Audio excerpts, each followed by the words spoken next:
सुख दुख में पति का साथ देना यही स्त्री धर्म है, यही स्त्री का धर्म है। और ये संस्कार एक पिता से और एक माँ से बेटी को मिलते हैं। बेटियों के संस्कार ससुराल में बनते और बिगड़ते नहीं। स्वागत है आपका हमारे चैनल राधे राधे में। पूज्य गुरुजी अनिरुद्ध आचार्य जी द्वारा बताए गए भगवत पुराण एवं भगवत गीता का बहुत ही अनमोल पाठ हम आज इस वीडियो में सुनने वाले हैं। सुख दुख में पति का साथ देना यही स्त्री धर्म है, यही स्त्री का धर्म है। और ये संस्कार एक पिता से और एक माँ से बेटी को मिलते हैं। बेटियों के संस्कार ससुराल में बनते और बिगड़ते नहीं हैं। बेटी के संस्कार उसके घर में उसके माँ बाप के पास ही उसके संस्कार बनते हैं या बिगड़ते हैं। बेटियां ससुराल में बिगड़ती नहीं है, बेटियां मायके में ही या बन जाती हैं या बिगड़ जाती हैं। बिगड़ी बेटी ससुराल जाएगी तो ससुराल भी बिगाड़ेगी, और बनी बेटी यदि ससुराल जाएगी तो ससुराल को भी बनाएगी। इसलिए आपकी बेटियों को आप थोड़ा जिम्मेदारी दीजिए, बेटों को संस्कार दीजिए, पर बेटों से ज्यादा संस्कार बेटियों को दीजिए, क्योंकि बेटों के कंधों पर एक कुल की जिम्मेदारी है, बेटियों के कुल में दोनों कुलों की जिम्मेदारी है। बेटी के कंधे पर दो दो जिम्मेदारी होती है। इसलिए आपको बेटे से ज्यादा बेटी को समझदार बनाना चाहिए। बेटा समझदार हो पर बेटी से डबल समझदार बेटी का होना आवश्यक। घर में यदि मर्द बुरा है पर स्त्री अच्छी है तो भी गृहस्थी चल जाती है, पर मर्द अच्छा है स्त्री बुरी है तो गृहस्थी नहीं चलती। मर्द बुरा है, पुरुष किसी का बुरा है तो बुरे पुरुष के संग गृहस्थी स्त्री निभा लेती है, लेकिन स्त्री बुरी हो तो उस बुरी स्त्री के साथ बहुत कम केस में वो गृहस्थी चलती है। इसलिए पुरुष से ज्यादा समझदार स्त्री का होना जरूरी है। इसलिए बेटे का जन्म भाग्य से होता है और बेटी का जन्म सौभाग्य से होता है। कहते हैं हर बेटी के भाग्य में बाप होता है, हर बेटी के भाग्य में बाप होता है, पर हर बाप के भाग्य में बेटी नहीं होती। हर बेटी के भाग्य में बाप होता है, भले जन्म देते मर जाए पर बाप तो होगा ना कि मेरा बाप कोई था। हर बेटी के भाग्य में बाप होता है, पर हर बाप के भाग्य में बेटी नहीं होती। बेटी किस्मत वालों को मिलती है। इसलिए बेटा एक भाग्य से होता है और बेटी सौभाग्य। सौभाग्य मीन्स 100 भाग्य जब प्लस हो जाते हैं तब बेटी का जन्म होता है। इसलिए बेटे से ज्यादा बेटी का श्रेष्ठ स्थान है। इसलिए हमारे यहाँ बेटे का नाम बाद में है, बेटी का नाम पहले। राम जी का नाम बाद में लिया जाता है, सीता का नाम पहले। सीता राम, सीता राम सीता कोई नहीं कहता, सीता राम सब कहते, क्योंकि सीता लेडी फर्स्ट। क्योंकि फर्स्ट मीन्स ये नहीं कि केवल कहने में फर्स्ट ना, स्थान भी फर्स्ट है। हमारे सनातन धर्म में जितना सम्मान एक स्त्री का है उतना सम्मान किसी का नहीं। हमारे सनातन धर्म में सबसे अधिक सम्मान नारी का है। हमारे यहाँ नारी को देवी कहा जाता है। हमारे भारत में केवल हिंदू, पूरी दुनिया में केवल हिंदू ऐसा है जो कन्याओं को बुलाकर उसके पांव में माहौर लगाकर उसे देवी मानकर उसको भोग लगाकर उसको चरण वंदन करता है। हमारे घर देवी आई है, हमारे घर लक्ष्मी आई है।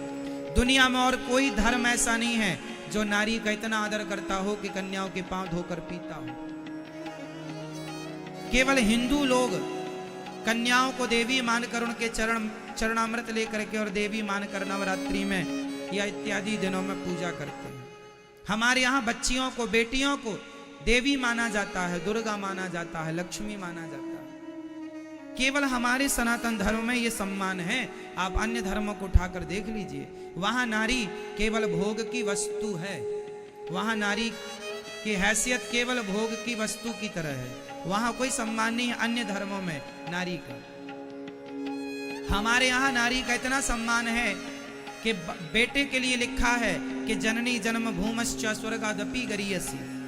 माँ के चरणों में जन्नत होती है, माँ के चरणों में स्वर्ग होता है। इसलिए नारी का सम्मान, और नारी तब श्रेष्ठ होगी जब उसके माँ बाप से बेटी को श्रेष्ठ संस्कार प्राप्त होंगे। एक बार बेटी को संस्कार दे दिया ना, तो वह बेटी आपका कुल खानदान तो संवारेगी, लोक परलोक संवार देगी आपका और खुद का। और यदि संस्कार देने से चूक गए माँ बाप, तब फिर बेटी के 35 टुकड़े होते हैं। तब फिर बेटी के कितने टुकड़े होते हैं? 35। बेटियों के टुकड़े हो रहे हैं आजकल, आपने खूब देख रहे हैं, मार कर उनके टुकड़े कर करके फेंक दिया जा रहा है। किन बेटियों के टुकड़े हो रहे हैं?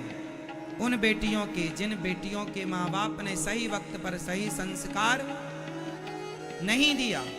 काश संस्कार दिया होता और बेटियों ने संस्कार को फॉलो किया होता, चरितार्थ किया होता, तो आज उस बेटी के इतने टुकड़े ना होते, उसकी ये दुर्गति ना होती। किसी भी घटना में आप ये देखिए कि किसकी गलती ज्यादा है और किसकी गलती कम। अरे दुनिया तो आपका शोषण करने ही बैठी है, दुनिया तो आपको लूटने ही बैठी है। आपको विवेक से चलना है, क्या सही है क्या गलत है। किसी से भी प्यार कर लेना और किसी से भी प्यार करके अपने माँ बाप से ना बताना और अपने आप को ही होशियार मानना, यही बेटियों की सबसे बड़ी गलती होती है। आजकल की बेटियां अपने माँ बाप को बेवकूफ समझती हैं। कुछ बेटियां, हमारे माँ बाप तो कुछ नहीं जानते, हम बड़ी हो गई हैं, हम आत्मनिर्भर हो सकती हैं, हम सेल्फ डिपेंड हैं, हमें किसी के सहारे की जरूरत नहीं है, किसी की सलाह एडवाइस की जरूरत नहीं है, हमें कोई आवश्यकता नहीं। और उसी का परिणाम है कि 35 टुकड़े हो जाते हैं।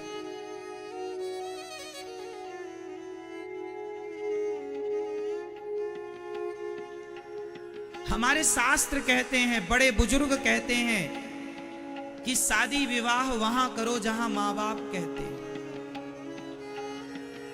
गलत ट्रैक पर ना जाओ ना जाओ ना जाओ, लेकिन आज के मॉडल जमाने को कौन समझाए। अब जितनी बची बेटियां हैं, आप सीख लेना, समझ लेना, ये दुनिया सिर्फ आपका शोषण करने के लिए बैठी है। आप अब देखो ना, किसी लड़के के संग वो लड़की जाकर रह रही है, उसके माँ बाप को गलत जानकारी दे रही है, वो कह रही है कि हम सखियों के साथ हैं, सहेलियों के साथ, पर रह रही है लड़कों के साथ, लड़के के साथ, फिर अपने माँ बाप की आंखों में धूल झोंक रही है। इससे नुकसान किसका हुआ? हुआ ना नुकसान। आपका झूठ आपकी जान लेगा, आपकी गलती आपको दंड देगी, किसी और को नहीं। इसलिए अपनी अपनी बेटियों को समझा दो। प्यार का भूत सवार हो जाता है कुछ लड़कियों को। प्यार करना बुरा थोड़ी है, प्यार करना चाहिए, परंतु प्यार किससे करना चाहिए? माता सीता ने राम जी से क्या प्यार नहीं किया? क्या माता सीता ने राम जी से प्यार नहीं किया? किया। प्यार करने का थोड़ी कोई मना कर रहा है। शादी कर लो, अपने पति से प्यार करना, अपनी पत्नी से प्यार करना। शादी के पहले ही आजकल लोग संबंध बना लेते हैं। लड़के लड़की आजकल संबंध में रहने लग जाते हैं। अब बताइए, शादी के पहले कोई लड़की किसी पुरुष से संबंध बनाए तो ये एक पतिव्रता नारी के क्या लक्षण हैं? क्या यही हमारी भारत की संस्कृति रही है? क्या ये हमारा संस्कार है? ये संस्कार हमारे नहीं रहे। हमारे संस्कार तो ये रहे हैं, शादी के पहले हमें कोई स्पर्श ना करे और शादी के बाद हमारा पति ही हमारा भगवान है, उसके सिवा दूसरा पुरुष या तो हमारा पिता बनेगा, या हमारा भाई बनेगा, या हमारा बेटा बनेगा। ये भारत की संस्कृति रही है। ये संस्कार हर माँ बाप को अपनी बेटी को देना चाहिए। यदि दे दिया ये संस्कार, तब तो आपने अपनी बेटी को सब कुछ दे दिया। और वरना पैसे देने से कोई बड़ा नहीं होता साहब। आप करोड़ दे दो ना अपनी बेटी को दहेज में, करोड़ देने से आप बड़े बाप ना होंगे। संस्कार कितने दिए हैं आपने।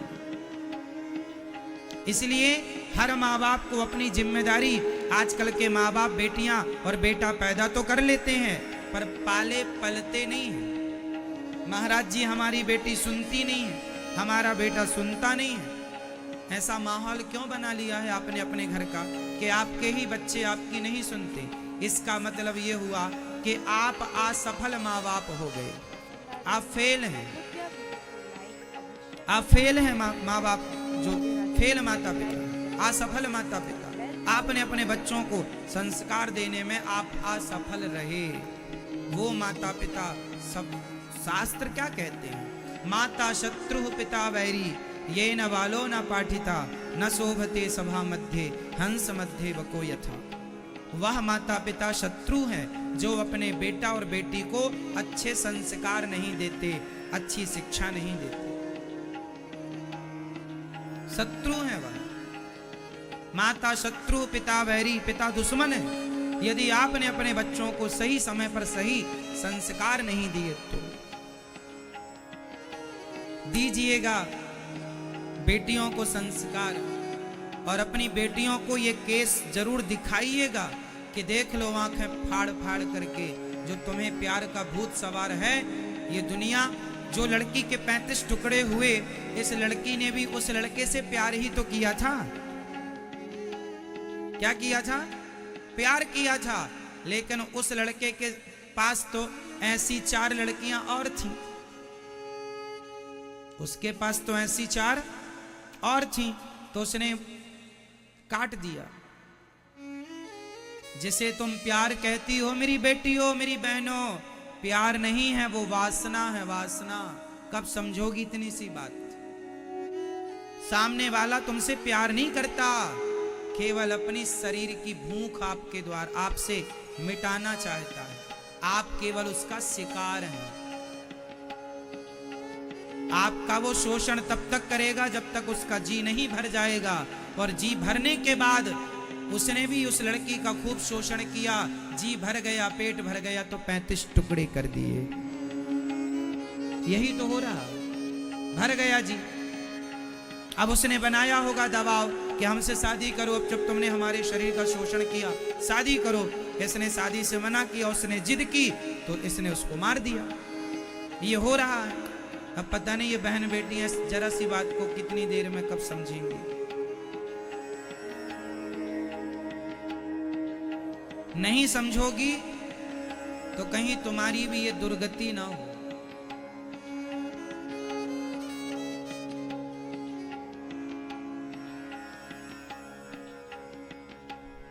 संभल के चलने की जरूरत है, खासकर माता पिता को। बेटियां पढ़ें, पढ़ना बुरा नहीं है।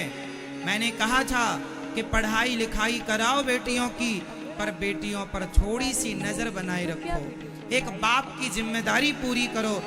बड़े शहर में आपकी बेटी अकेली रह रही है, आज के युग में आप कैसे मान सकते हैं कि वो सिक्योर है, सुरक्षित है?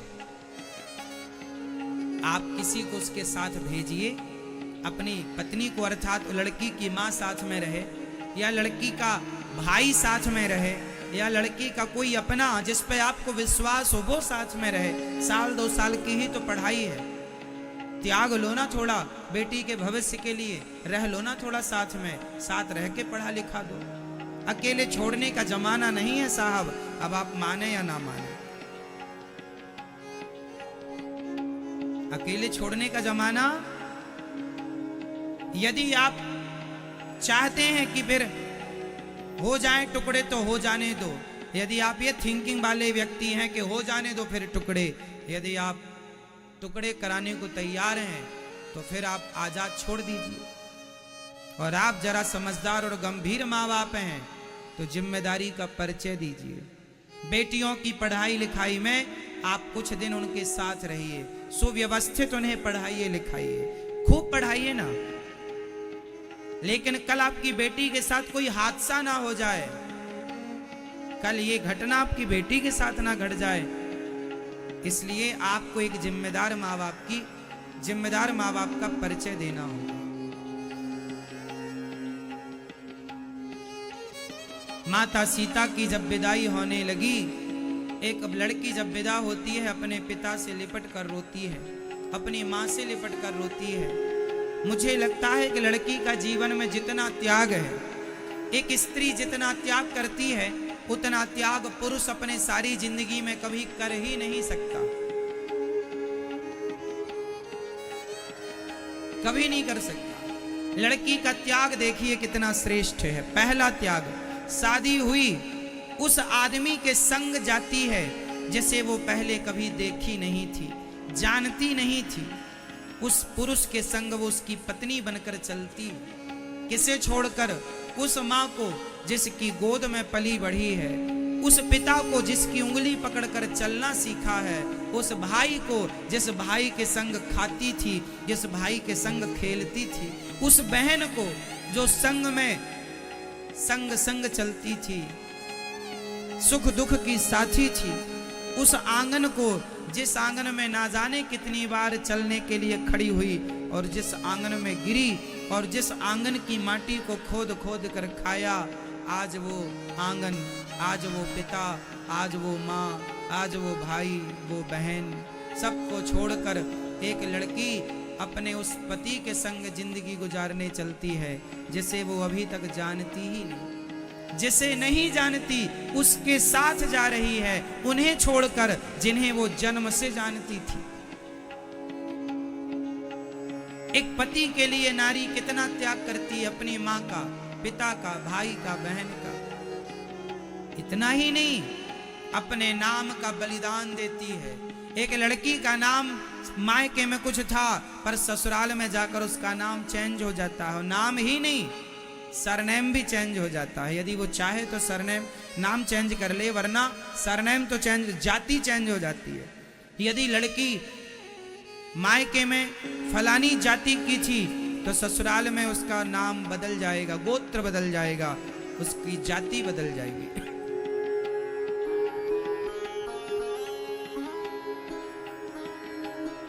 मांग भरती है, मांग है खुद की पर सिंदूर पति के नाम का,